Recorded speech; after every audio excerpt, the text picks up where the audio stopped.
Magandang araw Gilas Pilipinas laban sa Team Jordan Cup muna tayo. Gilas Pilipinas nalasap ang unang pagkatalo laban sa Jordan sa kanilang unang paghaharap sa 19th Asian Games Men's Basketball nitong Sabado sa Hangzhou sa score na 87-62. First quarter mabagal ang pagsisimula ng Gilas, unang puntos mula kay Justin Brownlee layup, 2 points at sinundan ulit ni Brownlee ng isa namang end 1 play 5-0 ang score. Sumagot naman ang Jordan mula sa magandang pasa ni Ronde Hollis Jefferson. Fajardo jump shot pasok, pero agad namang bumawi ang Jordan ng isang 3-point shot. Junmar Fajardo sumagot naman kaagad ng isang jump shot, ang score 9-6 lamang ang Gilas. Scotty Thompson orchestrating the play para sa Gilas, tapos Justin Brownlee 16-feet jumper pasok, Scotty dalawang free throws pasok, mahigit 2 minuto pa natitira sa laro.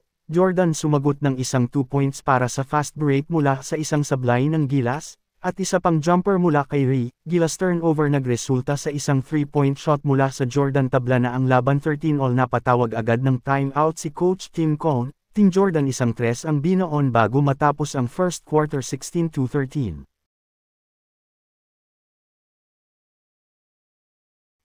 Second quarter nagsusukatan pa rin ang magkabilang koponan ng lakas hanggang Scotty Thompson bumitaw ng isang 3 sa gilid basket.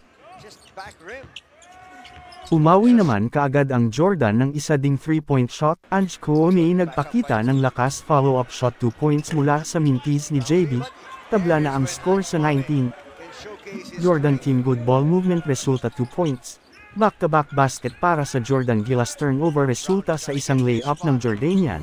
Gilas another turnover, 2 points ulit para sa Jordan. Sa kabila lumobo na ang lamang sa siyam ng Jordan, mahigit 5 minuto pa natitira sa oras. Justin Brownlee pamatay sunog 2-point shot at JB ulit 3-point shot, baba ang lamang sa 7. Newsome back-to-back foul resulta sa 2 free throws ni RJ. Jepeth Aguilar nagpamalas ng lakas, isang offensive rebounds, 2 points para sa Gilas, siyam na lang lamang ng Jordan. Ronde buzzer beater shot sa pagtatapos ng first half lamang ang Jordan ng 13. Third quarter gumanda na ang depensa ng Gilas at Scotty Thompson twisting shot 2 points basket. Sinundan naman ni Junmar ng isang one-handed shot 2 points, 10 na lang lamang ng kalaban. JB 3-point shot sablay, pero Jepeth Aguilar for the tip in 2 points, baba ang lamang ng Jordan sa 8. Ronde fade away shot pasok, Scotty denied Blanca inabot pero hindi sumuko at layup ulit pasok. Nakabawi naman ulit ng Blanca sa kabila si Scotty. Brownlee 2 free throws pasok at isa pang 3-point shot mula kay Justin Brownlee basket, baba sa 3 Jordan. Napatawag na ng timeout. Si Jay Perez nakashoot na rin sa 3, baba ulit sa 3 ang lamang ng kalaban, mahigit 3 minuto na lang ang nalalabi sa orasan.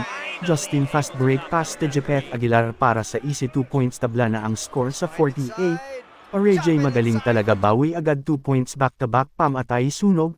Brownlee bumawi naman ng isang reverse shot pasok. Si Jay Perez sumaksak pasok, tabla ulit. Gilas turnover resulta balik sa 7 ang lamang ng kalaban at natapos ang third quarter sa score na 59-52.